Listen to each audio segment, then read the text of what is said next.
let's kick it off with Target because I think this is fascinating. I mean, the boycott, the pain that's being delved out to them, it's working. It's working, and how? My God, their numbers are terrible. Here's the latest via the New York Post as of this morning. Target stock has dropped, it's lost $12.7 billion over the past 2 weeks. Holy schmoly. $12.7 billion over the past 2 weeks. It is their longest losing streak since November of 2018.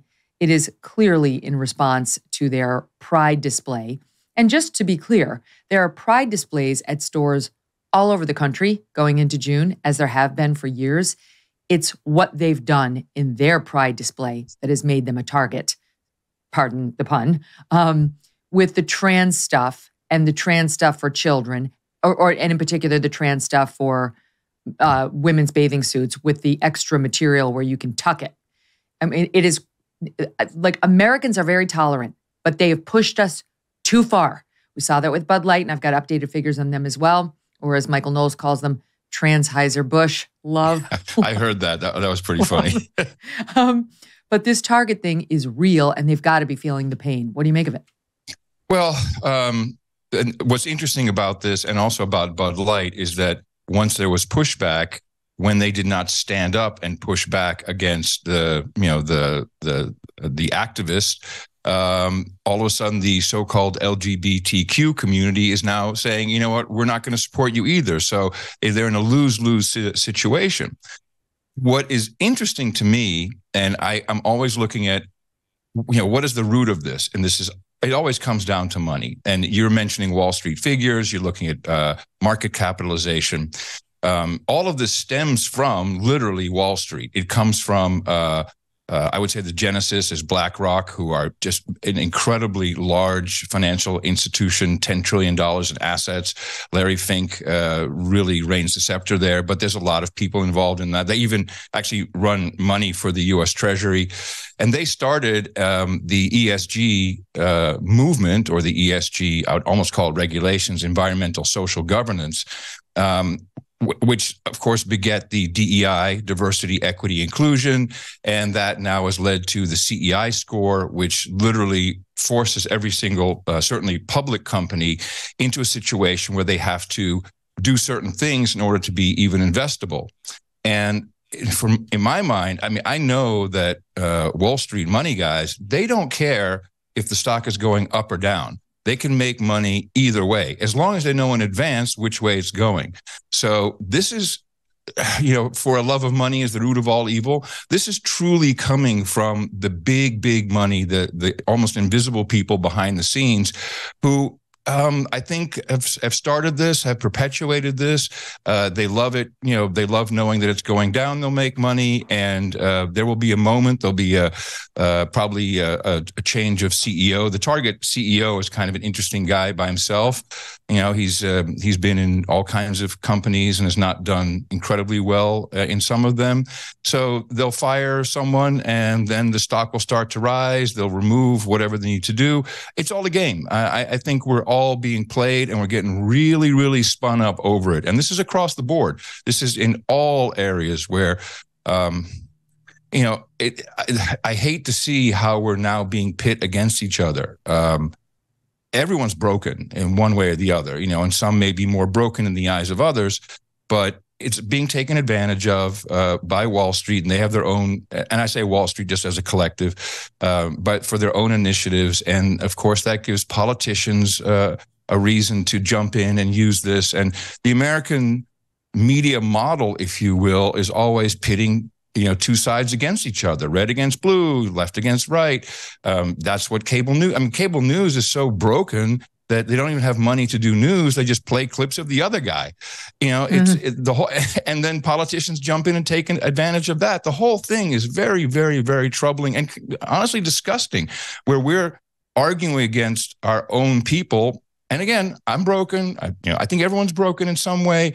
There's some that, if you look at the trans movement, I think there's a lot of breakage there, and we have to start working it out and not let us be played and saying, oh yeah, we're winning and, our team, yay. I think that's a problem.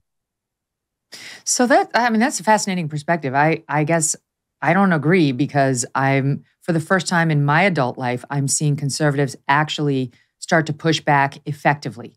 I mean, for the most part, especially like Catholic groups, they just take it. You had Bill Donahue of the Catholic League out there every once in a while being like, why won't you honor the death of Mother Teresa at the Empire State Building? I'll never forget, he was like, those preppy little boys at the Empire State Building are going to learn. Well, they didn't learn.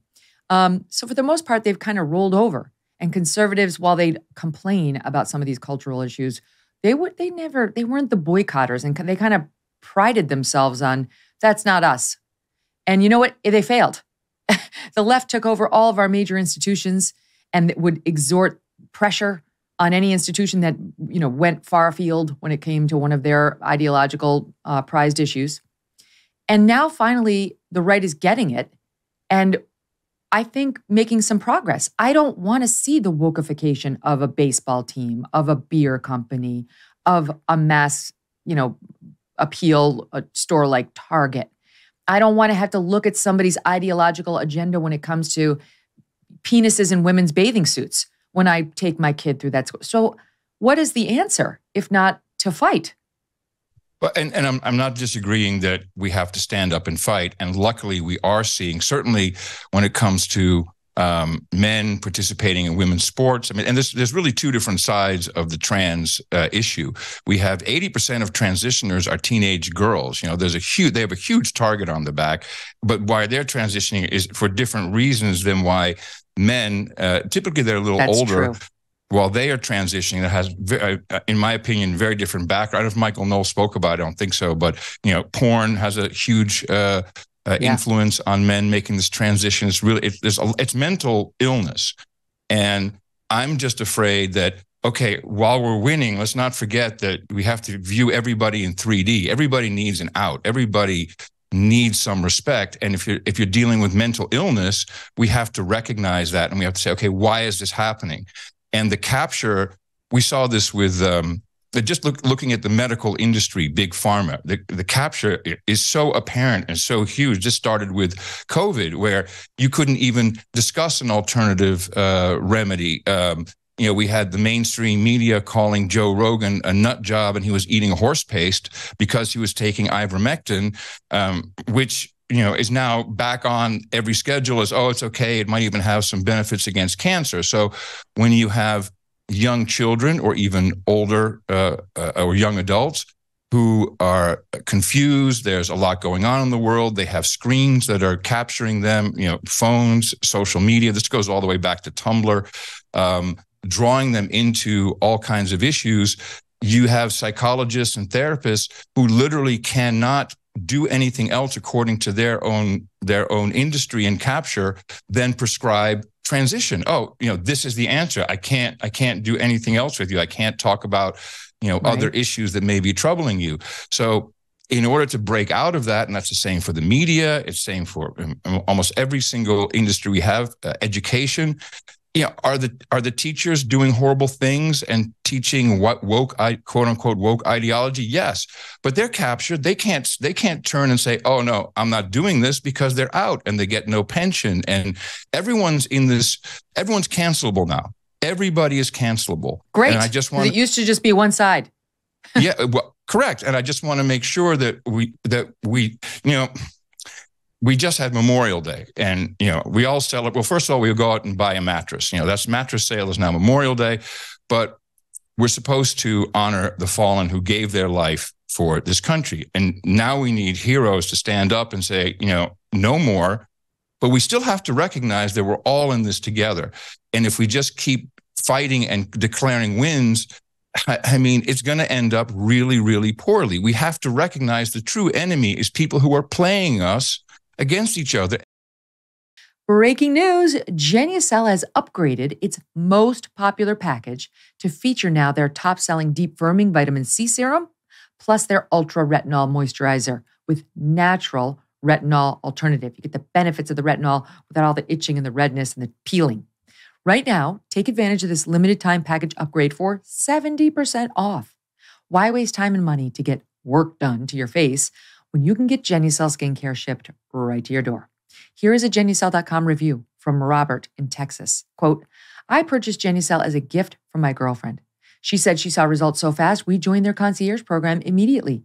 It is honestly the best skincare she's ever used, and she's extremely impressed with all the Genucel products. Genucel is made by a compounding pharmacist in small batches and always safe, cruelty-free, and natural. Go to Genucel.com/MK60.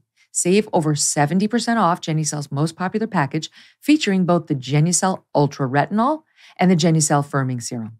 Go to Genucel.com/MK60, Genucel.com/MK60, and get a complimentary Spa Essentials box with every package order, plus free upgrade to priority shipping. So much fun stuff in there. GENUCEL.com/MK60. Hey, thanks so much for watching. If you like what you just saw, hit the subscribe button for more clips and full episodes.